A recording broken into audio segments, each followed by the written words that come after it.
oídos sordos les hace el mal. Bien, lo que está sonando es el grupo Macaco, el grupo español, haciendo Mamá Tierra.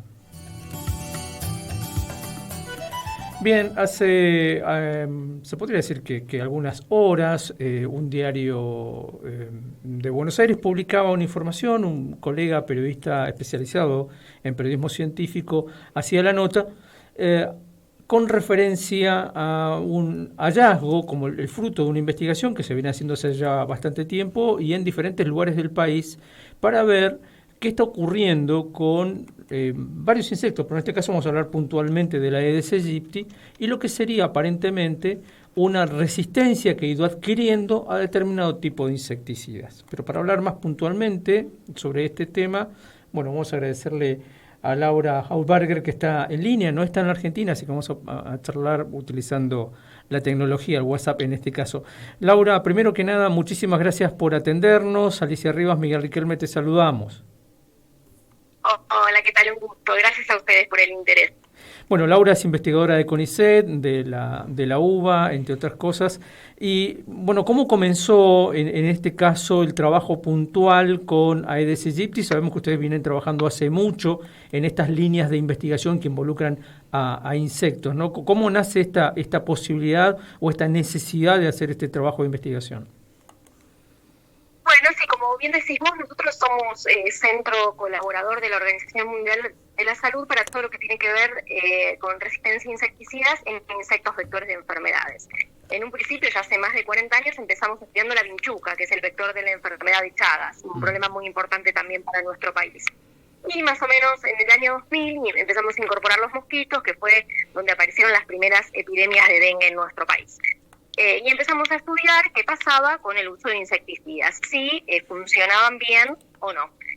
Todo este tiempo estuvieron funcionando muy bien hasta que la primera vez, en el año 2013, nos contactan desde la municipalidad de Salvador Massa, en Salta, para decirnos que estaban aplicando insecticida y parecía que no estuviera funcionando. Entonces, bueno, empezamos a estudiar las causas, porque una de las posibles causas es la resistencia, pero hay muchas otras causas que pueden hacer que una insecticida no funcione, si está mal aplicado, mal dosificado, si las máquinas no están bien calibradas. Entonces, tenemos que descartar que no sean cualquiera de los otros factores antes de hablar de resistencia. Y bueno, efectivamente, estaba bien todo el resto y empezamos a utilizar estos mosquitos que estaban en la provincia de Salta, nos empezaron a mandar huevos a Buenos Aires. Nosotros estamos en Buenos Aires y empezamos a criar esta población. Y ahí encontramos que eran resistentes a la permetrina, que es el insecticida que hoy en día se está aplicando en las campañas de control. Y bueno, ese fue un primer trabajo que salió ya hace un par de años y continuamos con estos estudios, y el trabajo que ustedes se refieren ahora mencionaron recién, es un trabajo donde continuamos estudiando otras poblaciones, en particular dos poblaciones más de Salta, que son Orán y Tartagal, una población de Formosa, en Clorinda, y una población de Misiones, que es Puerto Iguazú. Y bueno, creo que justamente las poblaciones eran resistentes a permetrina, que es el producto que hoy en día se utiliza en las campañas de control. Y lo más importante es que la resistencia es muy alta, es decir, se necesitan aproximadamente 10 veces más insecticida de lo normal para poder eliminar estos insectos. Y esto ya no es compatible, digamos, con el medio ambiente y la toxicidad que puede provocar, por lo cual la permetrina no sería una alternativa para controlar este mosquito en estas poblaciones, ¿no? Laura, ¿y cómo se llega a cómo explican ustedes la resistencia que fueron desarrollando?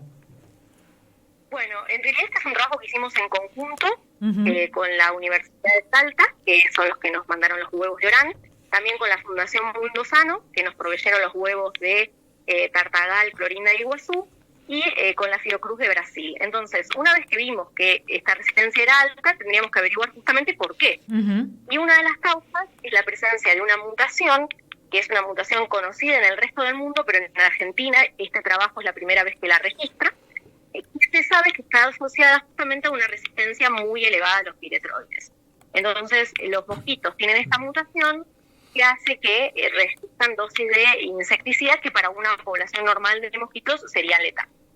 Y otra cosa que hicimos fue, bueno, listo, encontramos que son resistentes y muy resistentes. Tenemos que proponer otra alternativa, ¿sí? Porque uno no se puede quedar solamente en lo académico, porque sabemos que es un problema muy grave y que hay que darle una solución a la sociedad, porque vemos que cada vez hay más casos de dengue. Entonces, estudiamos como alternativa otro compuesto que se llama pirinifosmetil y pertenece a otro grupo. No es piretroide, sino que es organofosforado. Pero la ventaja que tiene es que el 100% de los mosquitos que evaluamos de todas las poblaciones, las 4 poblaciones del país, eran susceptibles, es decir, todos murieron.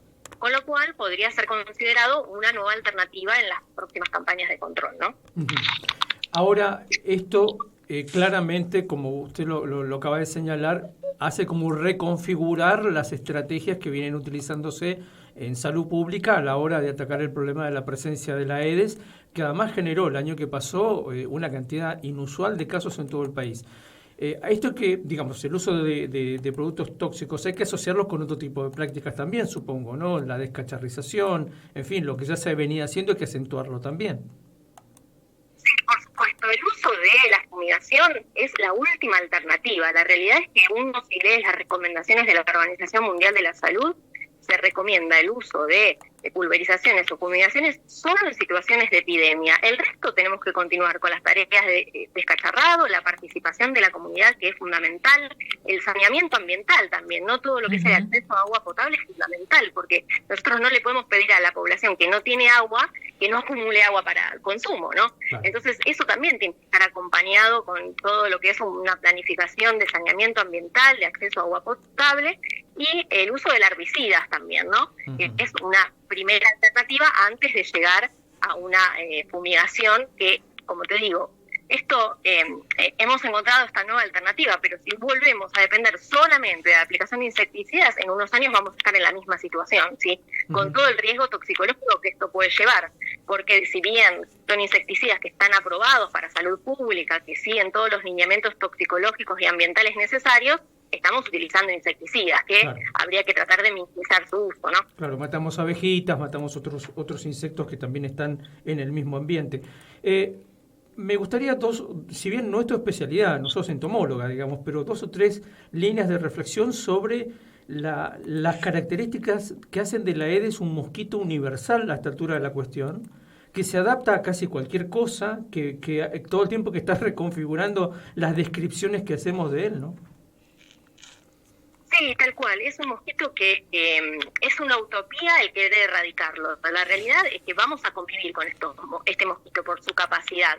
Vemos que se puede adaptar no solamente a los diferentes ambientes, sino a las diferentes temperaturas. Ustedes habrán visto que, por ejemplo, esta última epidemia, la mayoría de los casos ya no estuvo concentrado en el norte del país, sino en el centro. ¿Por qué? Porque se está extendiendo y la cantidad de personas susceptibles a la enfermedad en todo lo que es el centro del país es muchísima, porque nunca tuvimos nosotros en Buenos Aires o tuvimos muy pocos casos. Entonces, cada vez el mosquito tiene la capacidad de adaptarse a climas más fríos. Digamos, un factor que es fundamental y favorece a este mosquito es la proliferación humana descontrolada. Vieron que las grandes ciudades crecen de forma descontrolada y el acceso a agua potable o a cloaca, que no es frecuente en las distintas localidades, también favorece que la gente acumule agua.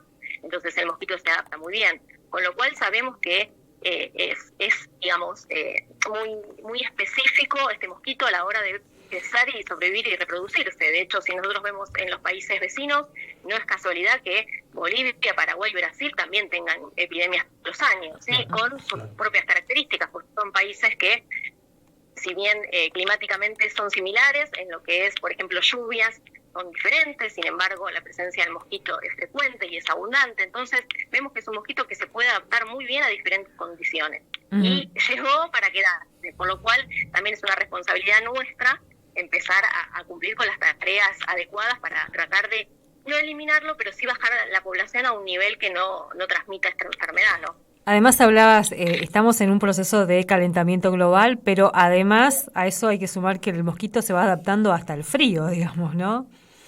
Sí, de hecho hay varios estudios que demuestran que cada vez en nuestro país se va extendiendo más hacia el sur. De hecho se han encontrado registros en la provincia de Mendoza, con lo cual es muy probable que cada vez se extienda más, ¿no?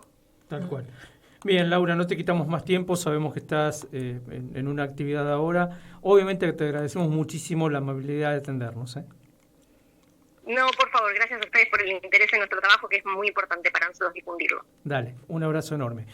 Charlábamos con una investigadora de CONICET, de la Universidad de Buenos Aires, además trabaja en un centro de investigación de CONICET vinculado desde hace muchos años, ella decía, varias décadas que vienen trabajando la cuestión de los insectos de importancia sanitaria, ¿no? Comenzaron su trabajo con las vinchucas, que son este tipo de chinche que genera el llamado mal de Chagas, una enfermedad que sigue estando presente entre nosotros, ¿no?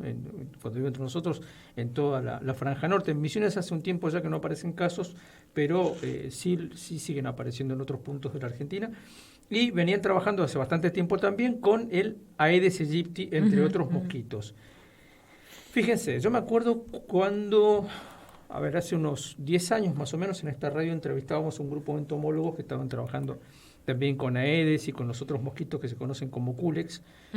Y ellos nos decían, bueno, la Aedes necesita agua limpia para poner sus huevos. Bueno, el año pasado nos decía también un especialista en estos temas, que trabaja en el ámbito de la municipalidad, no, ya no es más así.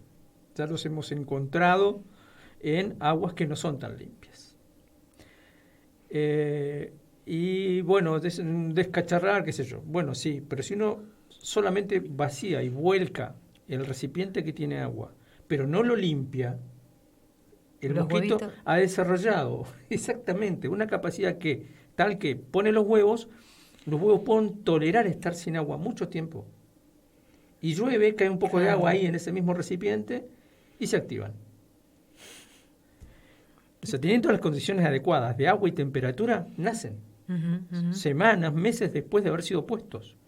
Es decir, como dijo ella, llegó para quedarse, nos tenemos que acostumbrar a vivir con el bicho. Después, tienen una habilidad enorme para esconderse dentro de la casa. Uno, por ejemplo, puede tirar 2 litros de insecticida. Y después abre el ropero y salen muy orondos los bichos de ahí adentro, ¿no? Se quedaron ahí y el insecticida no les hizo nada. Peleando por sus vidas. Y con mucha eficacia. Sí. Bueno, y lo que se planteaba también, ¿no? La epidemia que hemos tenido este año y que un poco también pone en alerta a nuestros propios sistemas sanitarios que... Claro. Informe, mira, te leo el dato del informe.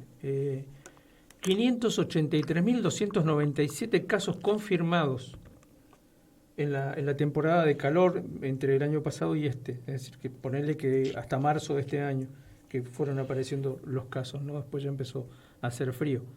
419 víctimas fatales.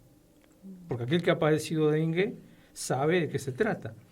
Además, eso en Argentina, en nuestro país, hay 4 serotipos. En Misiones, hasta donde sabíamos, circulaba uno preponderantemente y habían aparecido casos de algunos otros.